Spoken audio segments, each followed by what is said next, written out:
Shalom saudaraku, bolehkah berbahasa roh dalam ibadah? Pada masa kini ada tuduhan bahwa bahasa roh yang digunakan dalam ibadah khususnya di kalangan gereja Pentakosta dan karismatik itu palsu. Alasannya, karena bahasa roh yang asli harus ada yang menafsirkannya sehingga dimengerti oleh seluruh jemaat.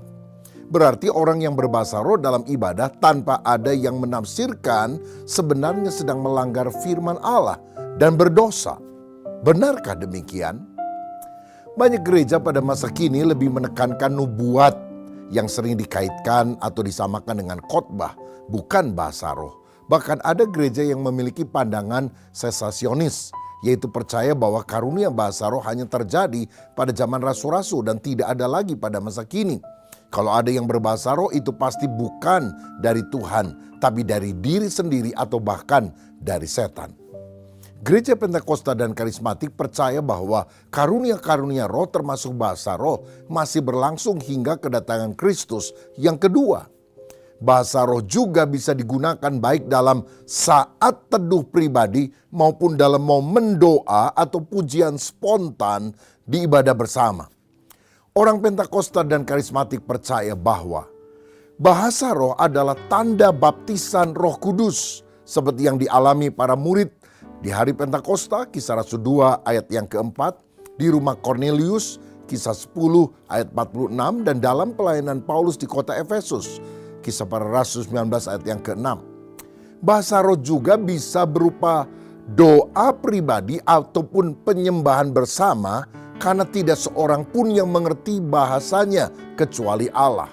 1 Korintus 14 ayat 2 berkata, siapa yang berkata-kata dengan bahasa roh tidak berkata-kata kepada manusia, tetapi kepada Allah. Sebab tidak ada seorang pun yang mengerti bahasanya. Oleh roh ia mengucapkan hal-hal yang rahasia.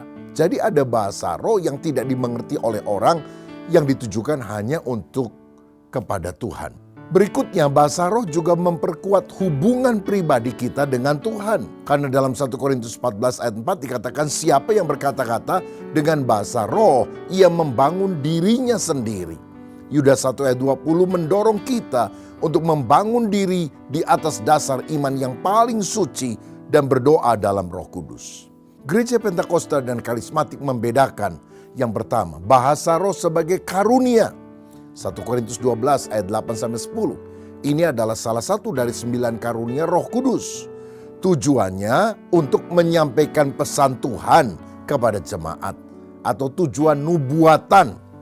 Sehingga harus ada yang menafsirkannya. 1 Korintus 14 ayat 27-28 berkata, jika ada yang berkata-kata dengan bahasa roh, biarlah 2 atau sebanyak-banyaknya 3 orang.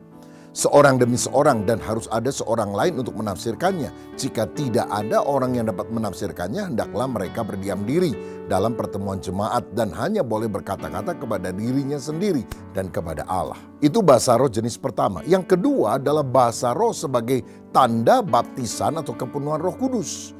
Misalnya 120 orang di loteng Yerusalem, Kisah Rasul 2 ayat 4, beberapa orang di rumah Cornelius, atau 12 orang di Efesus. Ini sering terjadi dalam doa pribadi atau penyembahan bersama dan tidak perlu penafsiran.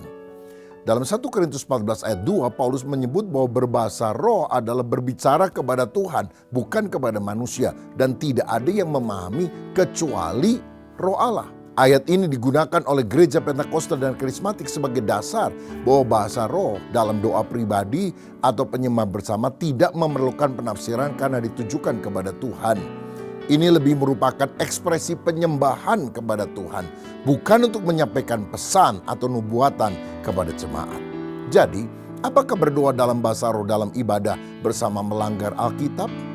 Jika bahasa roh digunakan sebagai karunia di tengah ibadah untuk tujuan nubuatan, tetapi tidak ada yang menafsirkan, maka itu tidak sesuai dengan aturan yang Paulus tetapkan dalam 1 Korintus 14 ayat 27-28. Namun, jika bahasa roh itu bertujuan untuk penyembahan baik secara pribadi maupun bersama-sama, hal itu tidak melanggar Alkitab sebab itu adalah doa kepada Tuhan, bukan sebagai penyampaian pesan bagi jemaat. 1 Korintus 14 ayat 39 berkata jangan melarang orang yang berkata-kata dalam bahasa roh. Namun menurut 1 Korintus 14 ayat 40 semuanya harus berlangsung dengan sopan dan teratur. Dalam prakteknya di gereja Pentakosta dan Karismatik penggunaan bahasa roh untuk membangun iman pribadi dalam ibadah itu sangat singkat. Mungkin cuma beberapa menit dibandingkan dengan lagu pujian, khotbah, doa yang dipanjatkan dengan bahasa yang dipahami untuk membangun jemaat dalam kurun waktu yang jauh lebih panjang. Melalui penjelasan ini saya berharap kita semua menghargai pandangan yang mungkin berbeda terhadap ayat Alkitab. Tapi janganlah kita saling menyalahkan atau menyerang karena tujuan penggunaan karunia roh itu adalah untuk membangun iman pribadi, membangun jemaat, dan membawa kemuliaan bagi nama Tuhan. Tuhan Yesus memberkati.